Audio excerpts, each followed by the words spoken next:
مشق 3.2 کا سوال نمبر 2، زید کی غیر واجب قصور کو مخلوط کسر میں تعویل کریں۔ ٹھیک ہے، غیر واجب قصور میں نے آپ کو پہلے ہی بتایا، غیر واجب قصور وہ ہوتی ہے جس میں شمار کنندہ بڑا ہو، نسب نما چھوٹا ہو۔ اس کو ہم کیسے تعویل کریں گے؟ اس کو ہم تقسیم کریں گے۔ اب جیسے 43 ہے، اس کو ہم 7 میں تقسیم کریں گے۔ میں نے آپ کو بتایا تقسیم میں جو اندر والا حصہ ہوتا ہے مقسوم ہوتا ہے، باہر والا مقسوم علیہ، اوپر والا خارج قسمت، نیچے باقی۔ ٹھیک ہے، اب جیسے میں نے 43 ہے اس کو 7 پر تقسیم کیا، 7 6 42، تو ادھر نیچے باقی 1 بچا۔ اب یہ جو 6 ہے، یہ 6 مکمل عدد کو ظاہر کر رہا ہے، تو 6 ادھر آ جائے گا۔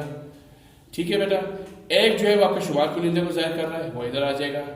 7 جو ہے آپ کا نسب نما اخراج کو ظاہر کر رہا ہے، ادھر آ جائے گا۔ اس کو ہم کیسے پڑھیں گے؟ 6 صحیح 1/7۔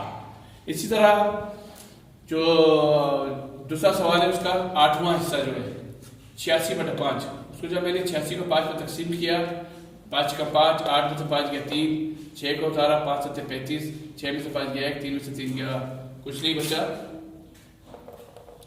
تو کیا ہوا؟